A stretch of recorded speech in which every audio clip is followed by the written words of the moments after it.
Hey guys, welcome to Comfy Cozy Up. So for August I read 11 books. I did really good. A lot of ebooks from the same author, and then I have 4 physical books. So we're gonna go through the 4 physical book, and then I'm going to start talking about the ebooks and my notes. So I've been reading the booker list, and 4 on the list so far for August, and 3 I've read in August, 4 so far off the list.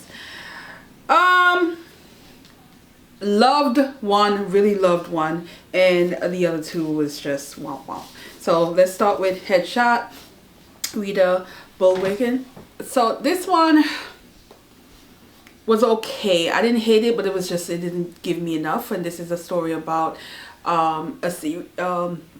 it's written in like multiple perspective, where you have these young girls who are in a boxing tournament. So you get into why they box, their family dynamic, what's their ultimately what their future is gonna look like, kind of deal. Like you're getting a glimpse into their future. And so it is interesting, and there's some characters that were strong in this that really lighten their storyline, and then there's some where it's just not memorable at all, but it just didn't give me enough. It was just okay. I didn't find anything about it compelling. So yeah, so it was okay. The next book is Wild House, Colin Barnett, and this one just wasn't I did a reading vlog on this, so you guys should check it out. But it's basically how the story was built up, and it's just the ending, it just did not live up to what it could have been. And sorry, little algae story going on. So this is about a young boy that was kidnapped by these guys who thought, well, basically his brother had something that belongs to them, and that was their goal, is get this little boy, and that's how they're going to get what they want. And they held the boy at this other guy's house who's grieving the loss of his mother. And so there's that mix of emotion with him and things that's going on. And then of course the brother, bits and pieces of his brother, what he's involved in, and then there's a friend of a girl who's a friend of the little boy, and it's a lot of things happening. The way it built up, you expect this action pack, you expect it to be, it just was kind of like, yeah, here's the money, here, and we move on. I felt like, how did this end up on the final 13, the long list? I'm still confused why it ended up on the long list. There's nothing about it that I felt like says award, and maybe it's just me, but it's just no. The book I absolutely love is My Friend by Hisham Matar, and this is my friend's love. Beautiful writing, absolutely beautiful writing. This is definitely an award book. This is a book that has so many elements of it that I absolutely was fascinated by and enjoyed. This is about a young college student, and he's come from academia, his father, and he is in a country that is experiencing civil unrest. And while he's away at school, he decided to follow someone. And even before that, his father made a comment saying, please don't get sucked in. And meaning, you know, if you're going to be for a cause or involved in something political, at least know where you stand and why, and why you need to be a part of that kind of deal. But this one was one of those where he got sucked in a situation that ultimately made him a refugee in someone else's country, make him unable to return, living a lie, and having to find means and ways to pursue his academic endeavor and things that he wanted prior to this event happening. So there's that whole idea of, who am I now? How do I go backwards? How do I still hold on to my culture? What makes me me? What makes me connect to my family? And in this, there's different characters. That's why it's my friends and different people he's encountered who are experiencing the same thing, but in different ways. And there's so many different things in this. The writing, there's so many quotable moments. I tapped so many moments in this that I absolutely love. And you can check out the reading vlog I did with this. Love how love is represented in this, and choices, and there's just so much in this. This is a book that I feel like I would definitely read it again, just to soak in some of those moments and things that he highlighted in this. It felt very authentic as well, and it felt like realistic. And I think someone comments that his father was a diplomat or something like that. Perhaps maybe inside experience, but nevertheless, I love this writing. Just love this. The ending was, you know, you in books like this where you enjoy a character, you really like the character, you want a certain ending, but I felt like the author had to be realistic in this setting, that it doesn't always work that way. And I think that's why I was able to appreciate it even more. But I was here for this. Then we have the subscriber pick, and is The Pillow Book by Sei Sagan. This is a Japanese classic that is over 1,000 years old. And this is, I think for me, how I interpret and soak this book in is much about the writing style, and the fact that this is not a traditional book. This is something that is put together, and I feel like the author and the character in this is kind of mimicking that whole idea of somebody's work being displayed for others to read, and you're not really sure even that is the intention. So in this you have this lady in waiting, and at the Empress, and she's really good at writing and coming up with different things, where poetry is a big deal in this book. This book is really packed with poetry, and the whole idea of someone taking your work and then other people read it and exposing you, and you're not sure that even what you wanted, or you really didn't want it. And so in this is one of those books that I like, how do you even rate this or even say that? I think this is just really on an academic level. This is one of those books that you just want to talk about it in terms of the creativity of it.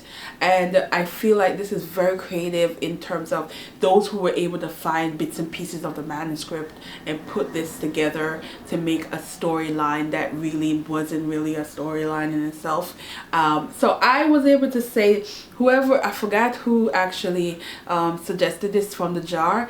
I did a short, so their name would be there.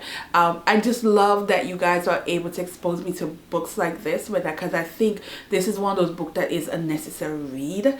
Not saying it's going to be the most spectacular storyline compared to other, but it's a necessary read, especially if you loved to read and to see how far we've come from telling a story, and how much some of this is also used in modern day English. So I was rooting for this. I found it very entertaining at times, you know, the times of women and the things that women have to endure and go through. It didn't change, you know, it's just in a different way, but you know, that kind of deal. So I'm here for this. And again, it's not something you can really rate. I just consider myself rating this, but I was glad that I was able to say I read one of the oldest classics of all time. Yay.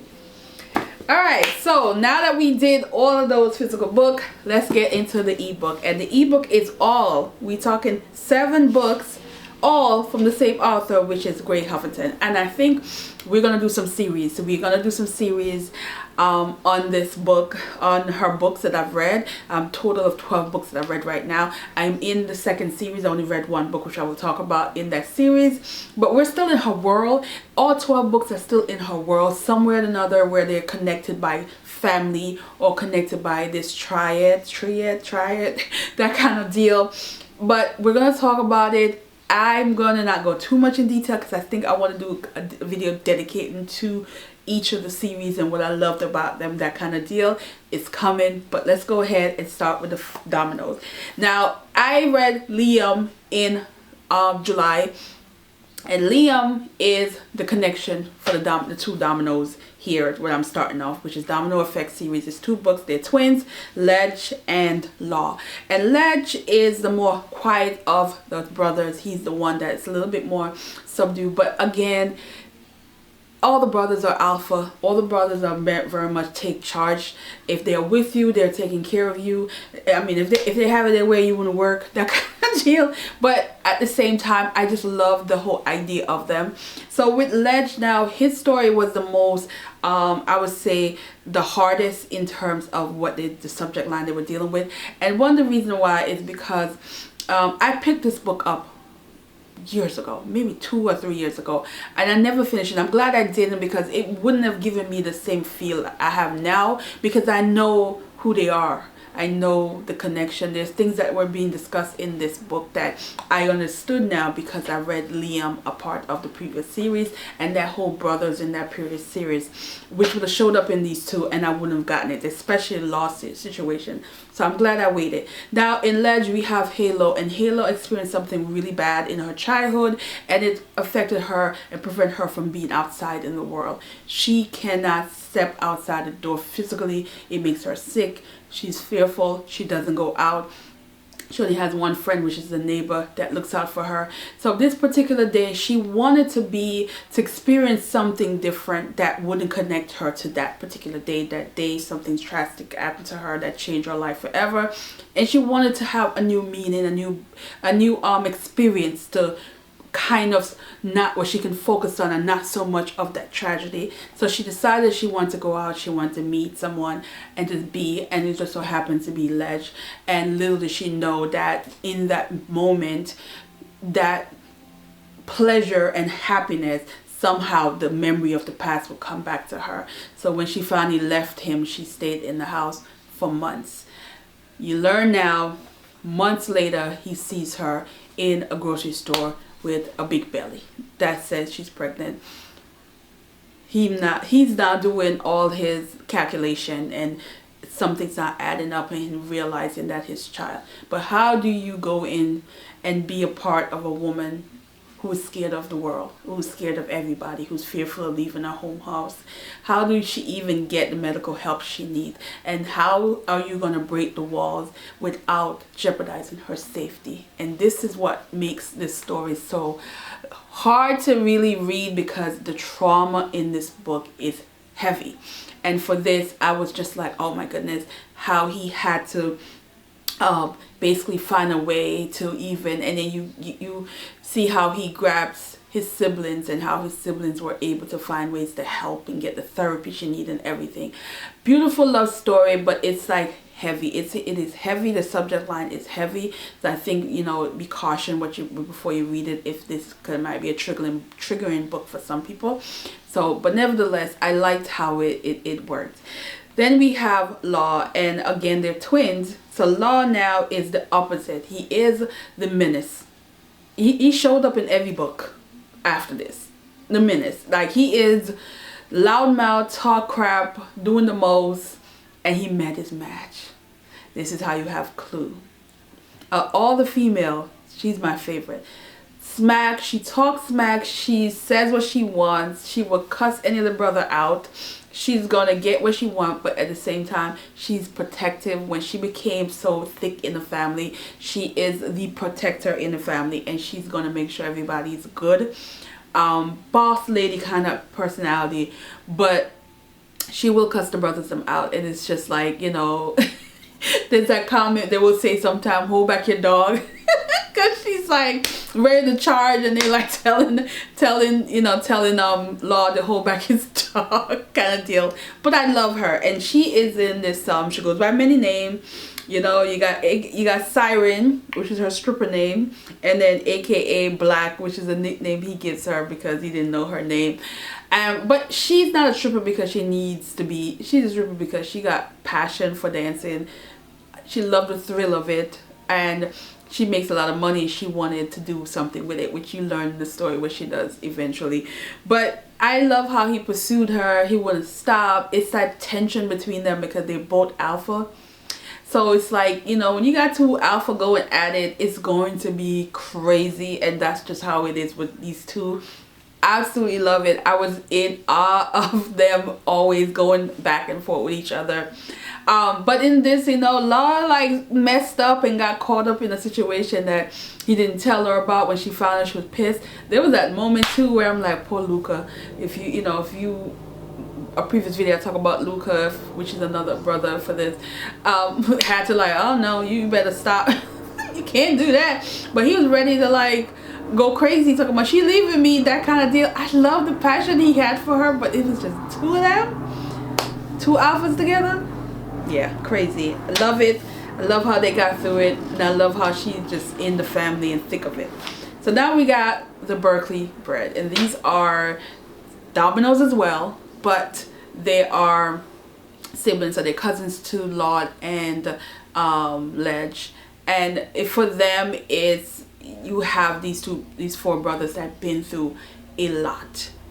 Their parents are killed. Well, the mother had a psychological meltdown and breakdown where she ended up unaliving their father and herself.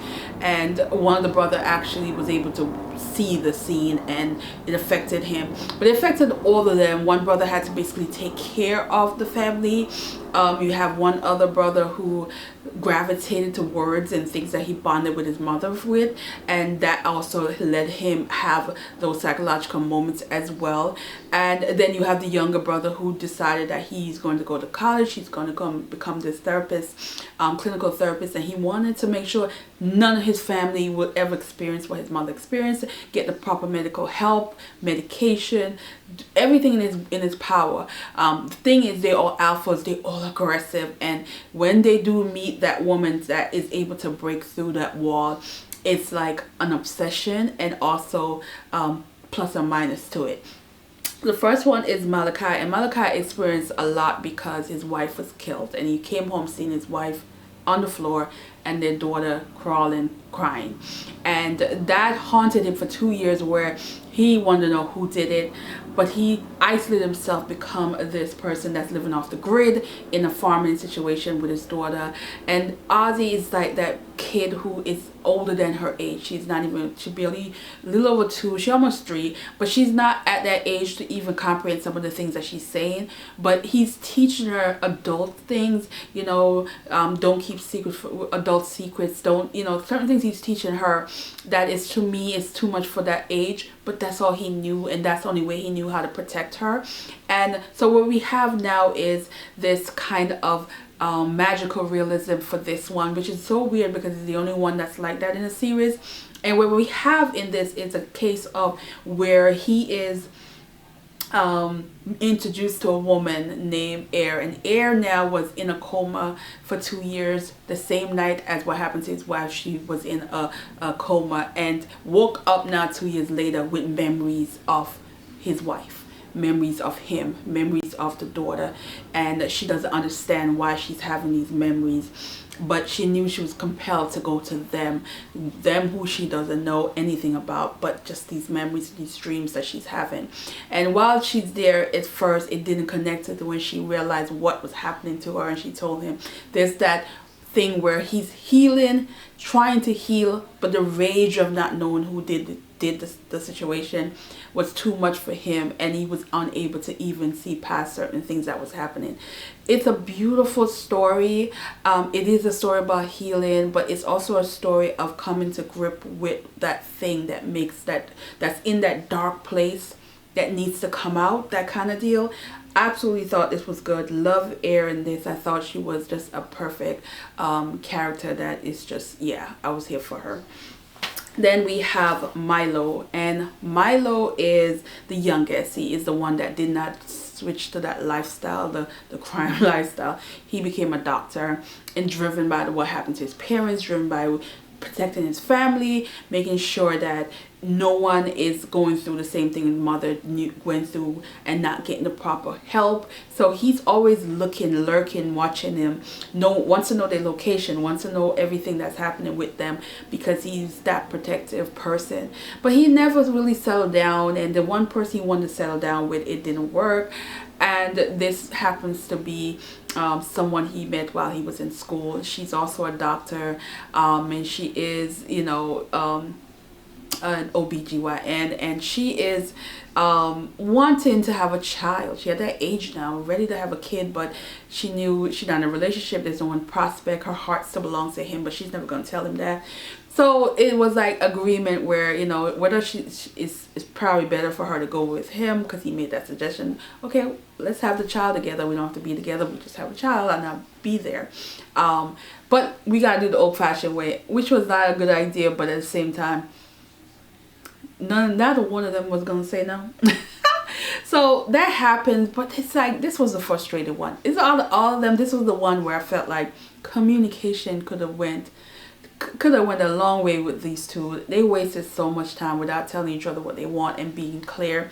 The female in this nature, I felt like she was just too much in terms of, you expect this man to be this, that, the other. He is a single man that wants to have fun, and here you go thinking that he needs to this, that, the other, like he can read your mind kind of deal. That was frustrating. But I did like this. I did like that moment when they were at the club and he decided that he was gonna do certain thing. And I love how the brothers, at the end of the day, because he's the only clean one that has a legitimate, no dirty hands kind of situation, they were gonna protect him any means necessary. And I do like that part of the story. I thought that scene was like so funny. All right, let's get to Makai.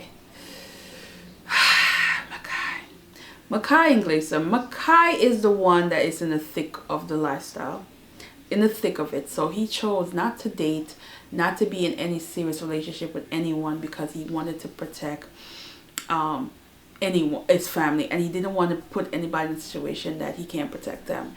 But then here comes Glazer, and Glazer is the damsel in distress, the young girl just graduating from college, and she has nothing. Her parents had passed, and her grandmother had dementia, and her boyfriend and best friend had an affair together, so she's literally nothing. So here, the day of the graduation, car broke down. She called his shop, and he really couldn't help her, but he was just something about her pulling that energy that he was feeling, that he decided to help her out, take her to her graduation, waited for her, took her home, and he gave her money and said, take care of business, take care of things. And 3 months later, he was not going, they all going on this trip, everybody's booed up, and he just was not happy about it. So he decided to go by her house and see if she's okay with just coming to spend some time with him, with his siblings, you know, come on this trip. And she had nothing to lose, so she went, and the chemistry was there. They getting to know each other, and there's certain things. She had the softness for his edge. I think in this case, he could not deal with anybody that was alpha like him. It would not, if he had a clue, it wouldn't work. He needed somebody that's a little bit more mellow and submissive. But at the same time, I like that part in this where she said, I'm not a fighter. I'm not going to argue with you. I'm not, you're going to communicate with me, and that's it. But you are not going to think that I'm going to be the one that's going to be aggressive with you. It's not going to work.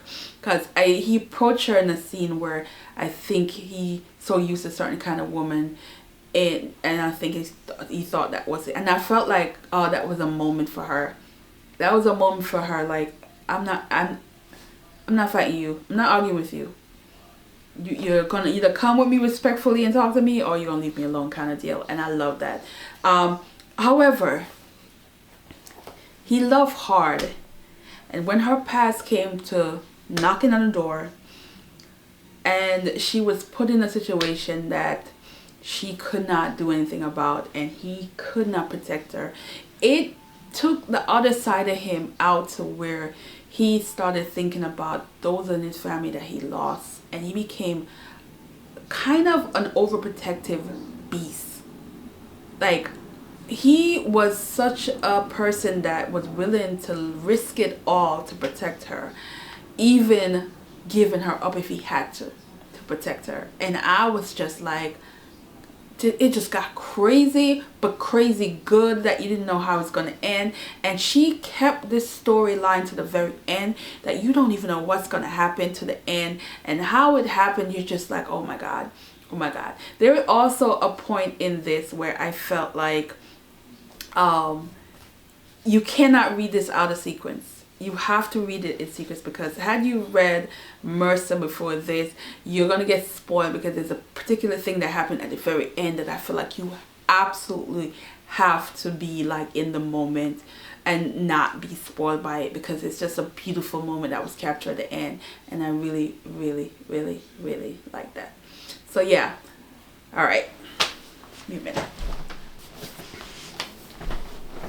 All right guys, so I'm not used to all this light. Such a nostalgic way to do these videos. I used to do these videos like this all the time. Anyway, so we have the last brother, and the last brother in this is Mercer, and Mercer is the giant, the gentle giant. That's the best way I can put it. And he's the one that actually went to jail and was there because when you learn why and you realize that still another moment where they're just protecting each other as brothers, they're just going to protect each other. And in this, comes out, he has this desire now because he's just good at cooking. He's a chef and he just wants to have his own restaurant, and they're all here to support him. But he's just like, you know what, let me go get my money that I buried in my own home that, you know, I had before I went in. And this woman happens to live there now, and he just didn't care. He walked up and said, I'm here to get you something in my back. I used to own this. And she was just like, okay, you know. And he's just like, I'll give you something out of it. I'll build you something, or something you want that you want me to do in the back after I done dig up all of this. And she was just open to it, and was like, oh yeah, let me get a little garden, let me get a little shed, a little space in the back. And so while he's there for 2 days, she's just drawn to him. It's something about how he looks at her, like he sees her. And for somebody who's struggling with something, she's like, you know, to see that somebody sees me is kind of like attracted, makes him more attracted in that moment. And one thing led to another, you know, yeah. But the thing is, he didn't know she was married. So there's that moment when he found out she was married. Later, time went by, you know, they just happened to be in a certain situation. And he was hurt about it, but, you know, she was just like, wanted to apologize. And that moment, it was just such a sweet moment where he sees her again. And even though he's upset, there's something about it that he's compelled. So he listens to her. And when he learned why she's married, why she's still married, and the situation she's in, he's just like, you know what, she's mine, and I'm going to find a way to get her out of that situation. And you learn how he's found ways to get her out and also to protect her funds. She's, you know, he found out who she was known, she was wealthy, and she had stuff to lose, but he didn't have anything to lose, but she had a lot to lose. And how he was going to be able to keep her but also protect her is where the challenge came. And there's moments in this, because he sees her, that he challenged her, asks her, what do you want? And I think that's so important, especially for his personality, being an alpha person and being able to still, you know, think you know it all, but also take that time to step back and say, what do you want? Ask her what she wants, check on her, have those conversations, have those desires fulfilled. It is very much a sexual healing storyline. There's a lot of that going on. I enjoy this a lot. This is when I was like, oh, I like Makai, but Mercer just made me like feel a certain way. Out of all the brothers, I think he's just the one that I felt like, if I ever was to date any of these, which probably never happened, but if I was to date any character like this, Mercer would probably be the closest, because I think, so video stop, because in the midst of all of that, there's something gentle about him still that I appreciate for Mercer. And so yeah, I would definitely say Mercer is like the closest person in this book. I would say in this storyline that I'm like, yeah, I like Mercer in the series. And Kai, just because of the protection. So now the last one I read was Chemistry. And Chemistry, it started off very aggressive. I mean, board meeting, keeping this is Chemistry in the series with the brothers. All right, so Chemistry is the oldest. He is the first child of their mother, and he's the only one that has a different father. And so he did not necessarily grew up with them. Once his mother had, you know, the situation with his mother and his stepfather had happened, it was they were separated from him for a while. So he grew up with his father, and his father had remarried and had this mission to have a bunch of sons, but it didn't happen. He ended up having 7 sisters, and he was the only boy, the oldest. But he's smart. They all have a role in the family. All of the siblings, even though they're females, they all have some kind of career, whether they're therapists, whether they're lawyers, whether they're doctors. There's business person. Everyone has a role, and they play a role in their family, in their business. And he, of course, the chemist, and he is, chemistry, where he has this thing for water, but he's smart as hell, and of course he used his brilliance for that lifestyle. You learn also that there's a triad going on with his family, and there's a series of family and how they connected, which you don't really get first, but you hear about it in the Einsberg storyline, but it didn't get like nitty-gritty to chemistry. But chemistry goes back a couple of years back. So when you are reading the brothers for the Berkeley Brit, you kind of realize he will pop in and out, and you never knew why he was popping in and out, why you never saw him consistently around his brothers. He shows up at important times with the brothers. He shows up at when really chaos is happening. He shows up all the time at the right moments, but you never see him stay. They don't know his movement, and they couldn't know his movement, which you learn in this. Now, chemistry happens to fall, and his father predicted you're going to fall for the wrong person, but that woman's going to be for you, and it's going to bring you pain and joy. And exactly what happened, because he happens to fall for a woman who is alias is Eden, real name Egypt, and she happens to be a detective. She's on a case that happens to do with him and his family. And in this, you learn early on that he's slick and he's smart, but you also, it's one of those cases where she did not know who he was. She did not know that he was the key link that she was looking for that case. She just happened to be with someone who made her feel good, and she fell for a man and learned later on that is the man that is for the case that she's been trying to crack for years. That is her career, that is everything.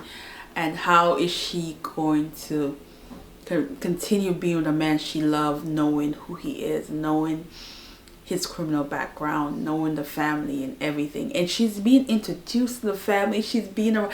I was just wondering, how is Grey Huffington is going to end this? How is she going to put this together? Because you know they're together. If you read any of the series prior, any of the brothers prior, you know they're together, because she showed up twice with the brothers. I think Mercer and Makai she showed up in, and so you kind of like know that they're going to be together, so you know it's going to be a good ending. But how she did it, and then there's that slick moment where I was like, it made sense, because I was kind of like, for this person to be top of the game and being able to not no one knowing who he is and what he looks like, but know about him in that world, is no way he wouldn't have known who she is. And it's just like, yo,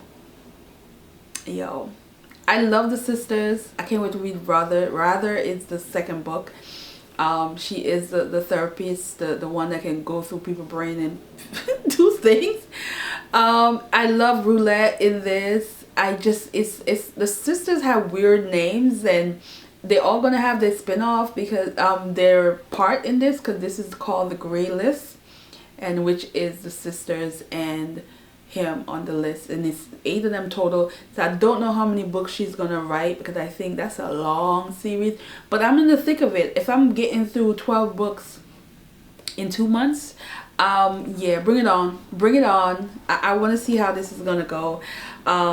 You know, smart, dangerous. He also has, you know, you learn early on in this series that literally the first few pages that he's bipolar. So he has mental illness stemming from what his mother had, and the how he's able to navigate through it, being that he's such a dangerous person where he's trigger happy and he can eliminate you without thinking. So how that part of the story is like in this is like, this is one of those where it's a definite guilty pleasure, because you're like, oh no, he's a little out of control sometimes. Where I'm like, you didn't have to take that person out. But he doesn't play, and it is one of those where I'm like, yeah. So I'm gonna end this here.